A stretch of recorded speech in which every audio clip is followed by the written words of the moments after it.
வணக்கம். நான் ஜோதிடர் சூரியதேவ் பேசுகிறேங்க. ரிஷப ராசிக்கும் லக்னத்திற்கும் உண்டான ஆங்கில வருடமான 20 நவம்பர் 2020க்குண்டான குரு பெயர்ச்சி பலன்களை பற்றி இந்த வீடியோவில் பார்க்கலாங்க. ரிஷபத்திற்கு 8-11ஆம் அதிபதியான குரு கடந்த காலத்தில் கேதுவுடன் சேர்ந்த குரு தங்களுக்கு பாடாய்படுத்தியது.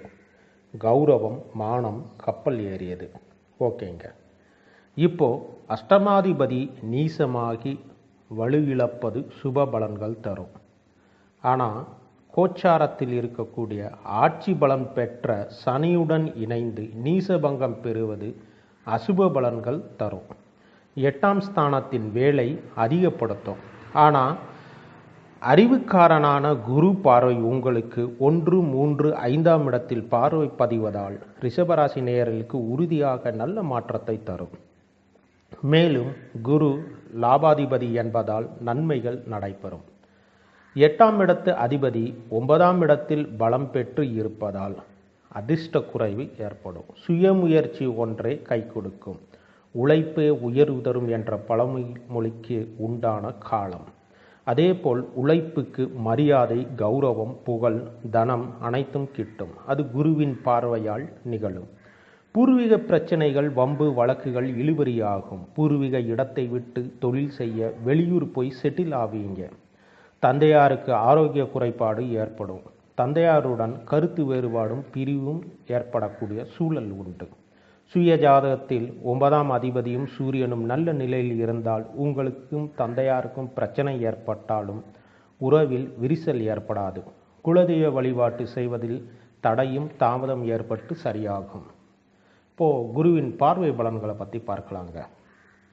குரு 5ஆம் பார்வையாக ராசியை பார்ப்பதால் ராகு தவறான சூழல் ஏற்பட செய்தாலும் மனதில் இயற்கைக்கு முறையான பாலுணர்வு தூண்டப்பட்டாலும் குருவினால் சுய கௌரவம், மரியாதை தரக்கூடிய செயலில் மட்டுமே ஈடுபடுவீர்கள். கடந்த கால கசப்பான அனுபவத்தாலும் குருவின் பார்வையினால் நேர்மையாலும் வழி தவற மாட்டீர்கள். எல்லோரிடம் நல்ல ஆசைகள் கிட்டும். ஆன்மீகத்தில் ஈடுபாடு அதிகரிக்கும். பணவரவு அதிகரிக்கும். மன நிம்மதியுடன் தூங்குவதும் மன தைரியத்துடன் செயல்படுவதும் நிகழும். ஆரோக்கியத்தில் கவனம் செலுத்துவீர்கள். நட்பு வட்டாரங்கள் அதிகரிக்கும். வெற்றி வாய்ப்புகள் தேடி வரும். குருவின் உள்ளுணர்வு தூண்டுதலால் சூழ்நிலையை யூகிக்கும் திறன் ஏற்படும்.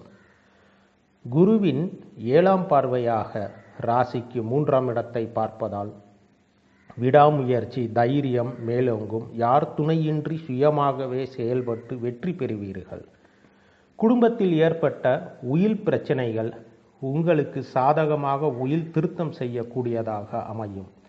தொலைந்த பொருட்கள் கைக்கு கிடைக்கும். குரு பகவான் 9ஆம் பார்வையாக 5ஆம் இடத்தை பார்ப்பதால் நீங்கள் எடுக்கும் முயற்சிகள் எல்லாம் புகழ் தேடித்தரும். மதிக்கப்படுவீர்கள். மனசாட்சிக்கு புறம்பாக செய்த தவறான செயல்களை நிறுத்துவீர்கள். நேர்மையும் மனசாட்சிக்கு பயந்தும் மரியாதை கொடுத்தும் செயல்படுவீர்கள். பிள்ளைகள் அன்பும் ஆதரவும் கிடைக்கும். குலதெய்வ வழிபாடு மகிழ்ச்சியை தருவதாக அமையும். குடும்பத்துடன் சென்று வருவீர்கள். சொல் பேச்சு கேளாத காதல் நட்புள்ள உங்கள் பிள்ளைகள் மனம் மாறி குல கௌரவத்தை காப்பாற்றுவார்கள். குழந்தை பாக்கியத்திற்கு காத்திருந்தவர்களுக்கு தாய்மை அடைவார்கள். மனம் சந்தோஷம் ஏற்படும் விதம் சூழல் அமையும். ஓகேங்க, இது குருவின் பார்வை பலன்கள். இப்போது நட்சத்திர பலன்களை பற்றி பார்க்கலாங்க. குரு நட்சத்திரத்தில் சஞ்சாரம் செய்யும் நாட்களை பற்றி கீழே உள்ள டிஸ்கிரிப்ஷன் பாக்ஸில் லிங்கில் கிளிக் பண்ணி பார்த்துக்கோங்க. குரு சூரிய நட்சத்திரமான உத்திராடத்தில் சஞ்சரிக்கும் காலத்தில் பார்த்தீங்கன்னா சூரியன் ரிஷபத்திற்கு 4ஆம் அதிபதி ஆகும். மகர குருவுக்கும் சனிக்கும் சூரியன் அஷ்டமாதிபதி ஆகும். ஆதலால் பூர்வீக சொத்து தொடர்பான சர்ச்சையில் பெற்றோர்கள், சகோதர சகோதரிகள் சேர்ந்து குடும்பத்தில் சண்டை, சச்சரவுகள், கூச்சல் எல்லாமே நடக்கும். உங்களுக்கென்று வரவேண்டிய பூர்வீக சொத்து உங்கள் பெயருக்கு எழுதி தரப்படும். இந்த சண்டை, குட்டிகளாட்டா, குடும்பத்தில் நடந்த கலவரம், எந்த விஷயமும் யாருக்கும் வெளியே தெரியாத வகையில் குடும்ப கௌரவத்தை காப்பாற்ற உங்கள் அறிவு நன்றாக வேலை செய்யும். காரணம், குரு உங்கள் ராசியை ராகுவை பார்ப்பதால் இவை நிகழும். அரசு வீட்டு மனை நிலங்கள் கிடைக்கும். கடந்த கால பக்கத்து வீட்டு சண்டை சச்சரவுகள், மனை எல்லைகள் தகராறுகள் முடிவுக்கு வரும். உடல் உஷ்ணம் குறைந்து முகம் பொலிவு பெறும். சுறுசுறுப்புடன் காணப்படுவீர்கள். தாயாரின் ஆரோக்கியம் படிப்படியாக சீராகும். சுருக்கமாக சொன்னால், கலவரம் நடந்தால்தான் நன்மைகள் பிறக்கும் என்ற பழமொழிக்கேற்ப இந்த காலகட்டத்தில் நிகழும். குரு பகவான் சந்திர நட்சத்திரமான திருவோண நட்சத்திரத்தில் சஞ்சாரம் செய்யும் போது பார்த்தீங்கன்னா, சந்திரன் உங்களுக்கு 3ஆம் அதிபதியாக இருக்கிறார். குழப்பம் இல்லா, தடுமாற்றம் இன்றி தைரியமாக செயல்புரிவீர்கள். இளைய சகோதர சகோதரியால் ஏற்பட்ட அவமானம் நீங்கி நட்புறவு நீடிக்கும்.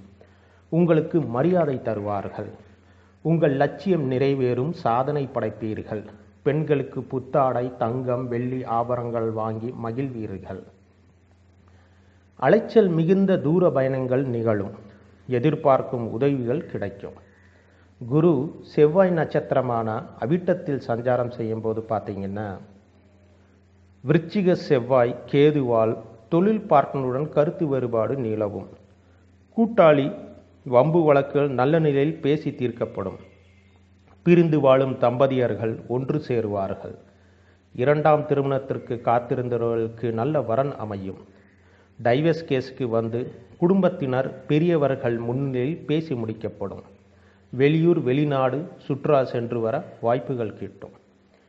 22/5/2021 முதல் 19/7/2021 வரை குரு ராகு நட்சத்திரமான சதயத்தில் சஞ்சாரம் செய்யும்போது பார்த்தீங்கன்னா, ராசியில் ராகு இருப்பதால் மனதில் எது சரி எது தவறு என்ற குழப்பமும் குருவால் அது தீர்மானமும் பெறும். மனத்தடுமாற்றத்தால் தலைவலி, மயக்கம், வாந்தி போன்ற உடல் உபாதைகள் வரும். மனதில் முறையற்ற காட்சிகள், சிந்தனைகள், கனவுகள் வந்து தொல்லை கொடுக்கும். வக்கிர எண்ணங்கள் தோணும். எல்லாவற்றையும் குருவின் பார்வையால் கட்டுக்குள் நிற்கும். அசிங்கமான எண்ணம் ராகு தந்தாலும் குருவின் பார்வையால் கௌரவத்திற்கு களங்கம் ஏற்படாத செயலை செய்வீர்கள். இப்போது கன்க்ளூஷனுக்கு பார்ப்போங்க. 7ஆம் இடத்துல கேது இருப்பதால் லைஃப் பார்ட்னர் தேர்வு செய்வதில் எச்சரிக்கையாகவும் கவனமாக இருக்க வேண்டுங்க. கண்ணால் பார்ப்பது போய், காதலால் கேட்பது போய், தீர விசாரிப்பதை மெய் என்ற தத்துவத்தை ஆழமாக மனதில் கொண்டு வரம் தேடுங்கள். ஆலய வழிபாடு ரிஷபராசிக்கு உண்டானது பார்த்தீங்கன்னா, ராகுனால் ஏற்படும் மனக்குழப்பம், பய உணர்வு, திருஷ்டி, ஆரோக்கியக்கேடு, புகழுக்கு தடுமாற்றம், மரியாதைக்கு குறைவான வீண் வதந்திகள் குருவின் பார்வையால் கட்டுப்பட்டாலும் ஜென்ம ராசியில் ராகு இருக்கும் வரை மனதிற்கு பிரச்சனை தான். மனவளம் மனத்தெளிவு பெற பிரதோஷம் சிவராத்திரி அன்று விரதம் இருந்து வில்வ அபிஷேகம் செய்து தீபம் ஏற்றி வணங்கி வாருங்க. ஞாயிறு தோறும் சிவ ஆலயத்தில் 20 நிமிடமாவது கண்களை மூடி உங்களுக்கு தெரிந்த சிவமந்திரத்தை 348 முறை சொல்லி வாங்க. குலதெய்வ வழிபாட்டில் வாழைத்தண்டு திரியேற்றி நெய்வேத்தியம் செய்து வழிபட்டால் குலதெய்வ சாபம் நீங்கும். இவை ஜனன ஜாதகத்தில் 5ஆம் இடத்தில் ராகுக்கேது சம்பந்தம் ஏற்பட்டால் புகழும் குடும்பத்திற்கு பிரச்சனை ஏற்படுத்தும். இந்த குலதெய்வ வழிபாடு செய்வதனால் அந்த தோஷங்கள் நீங்கும். தொழிலிற்கு செல்லும் முன் ஆதி சித்தரான முருகப்பெருமானுக்கு விளக்கேற்றி செல்லவும். வெற்றி உங்களுக்கே. ரிஷபராசி நேருக்கு உண்டான ஹோமம் பார்த்தீங்கன்னா, ஸ்ரீ பிரித்தியங்கா தேவி ஹோமம் செய்தால் நற்பலன் பெறலாங்க. உங்கள் சுயஜாதகத்தில் ராகு கேது மற்றும் 5ஆம் அதிபதி ஒளி பெற்று நடப்பு தசா உங்களுக்கு சாதகமாக இருந்தால் நீங்கள் கிங் மேக்கராக வலம் வரலாம்ங்க. நன்றி, வணக்கம்.